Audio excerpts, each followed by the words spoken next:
कांग्रेस जिसने इतने साल आजादी के बाद राज किया, उसने कितने प्रधानमंत्री ओबीसी दिए देश को? आइए देखते हैं।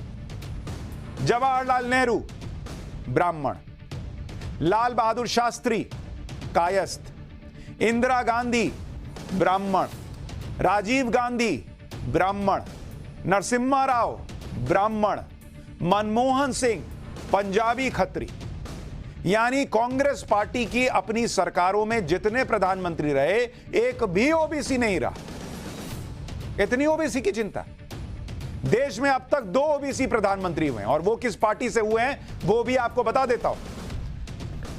ओबीसी पीएम देश में 2 हुए। एक हुए एचडी देवेगौड़ा, एचडी देवेगौड़ा जो देश के पहले ओबीसी प्राइम मिनिस्टर थे। ये किस पार्टी से थे भाई? जेडीएस से। और दूसरे नरेंद्र मोदी, ये किस पार्टी से? ये हैं बीजेपी से। यानी आजादी के 75 साल पूरे हो गए, कांग्रेस पार्टी एक ओबीसी पीएम नहीं दे पाई। नो भैया नो, एक ओबीसी पीएम नहीं। क्यों? इसमें से 40, 45, 50 साल तो यही लोग राज किए होंगे, 75 साल। अब ओबीसी की बात करने वाले राहुल गांधी को इस बात का जवाब देना चाहिए कि कांग्रेस के पास जब मौका था तो क्यों ओबीसी को प्रतिनिधित्व नहीं दिया? कांग्रेस ने क्यों अब तक अपना कोई ओबीसी प्रधानमंत्री नहीं बनाया? कांग्रेस कभी सत्ता में आई तो इसकी क्या गारंटी है कि राहुल गांधी को नहीं बल्कि ओबीसी को पीएम बनाएगी? राहुल गांधी आज घोषणा करेंगे कि मैं अगर सरकार बन गई तो मैं प्राइम मिनिस्टर नहीं बनूंगा, ओबीसी प्राइम मिनिस्टर बनाऊंगा। कांग्रेस वर्किंग कमेटी में कितने प्रतिशत ओबीसी हैं, इसका आंकड़ा भी बताना चाहिए। जाति की राजनीति करने वाले ये नारा दे रहे हैं कि जितनी जिसकी संख्या भारी उसकी उतनी हिस्सेदारी। लेकिन खुद कांग्रेस के संगठन के अंदर क्या स्थिति है?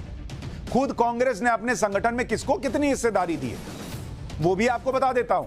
कांग्रेस का जो बड़ा ग्रुप है CWC, Congress working committee CWC, उसमें कितने ओबीसी हैं?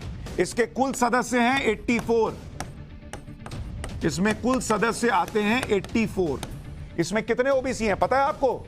इसमें ओबीसी हैं सदस्य 16, यानी कि करीब 19%। तो भैया जिसकी जितनी हिस्सेदारी, जिसकी जितनी संख्या भारी उसकी उतनी हिस्सेदारी। तो देश में अगर 50% से ज्यादा ओबीसी हैं तो यहां 16 ओबीसी को सीडब्ल्यूसी में क्यों रखे हैं? 50% से ज्यादा रखिए, 45 पहुंचाइए इस आंकड़े को। दलित कितने हैं? दलित इसमें जो है वो करीब 12 है, यानी 14%, 14%। यह आंकड़ा भी तब है जब कांग्रेस के अध्यक्ष मल्लिकार्जुन खड़गे बने, जो दलित समुदाय से। दावा किया गया कि खड़गे के आने के बाद दलितों और पिछड़ों का कांग्रेस में प्रतिनिधित्व बढ़ा। सोचिए पहले कितना कम प्रतिनिधित्व रहा होगा। कुछ मीडिया रिपोर्ट्स में तो यह भी दावा कर दिया गया कि यह तो डबल डिजिट में भी नहीं था ओबीसी का मामला। खैर, अभी जो डेटा है वो आपको बता दिया। राहुल गांधी ने आज ओबीसी सीएम की बात की और यह कहा कि कांग्रेस के 4 में से 3 सीएम ओबीसी और बीजेपी के 10 सीएम में से 1 ओबीसी।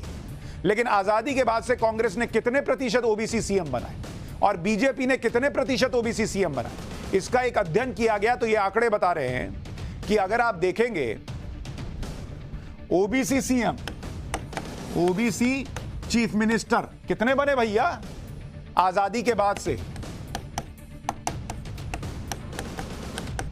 आजादी से अब तक अगर आप देखेंगे ओबीसी सीएम कितने रहे? कांग्रेस के कितने रहे? 250। और इनमें ओबीसी कितने रहे? 43।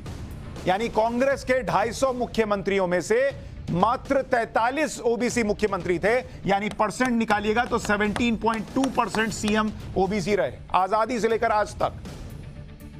और आजादी के बाद से बीजेपी के कितने सीएम रहे? बीजेपी के 68 मुख्यमंत्री रहे देश में, और इसमें से ओबीसी कितने रहे? 21 रहे। यानी अगर प्रतिशत निकालिएगा तो यह बैठता है 30.9%। 30.9%। यानी बीजेपी की सरकारें कम रही हैं, लेकिन उनमें ओबीसी मुख्यमंत्रियों की संख्या करीब 31% रही है। और आजादी के बाद से हर जगह सत्ता पाने वाली कांग्रेस मात्र 17% ओबीसी मुख्यमंत्री बना पाई। और आज बात हो रही है ओबीसी के लिए कुछ नहीं हुआ, ओबीसी के लिए कुछ नहीं हुआ। ओबीसी पत्रकार कितने हैं? अरे भैया जो आपके हाथ में पहले वो तो करके दिखाइए। पत्रकारों का ढूंढ रहे हैं, पत्रकार अपनी काबिलियत से बन रहा है।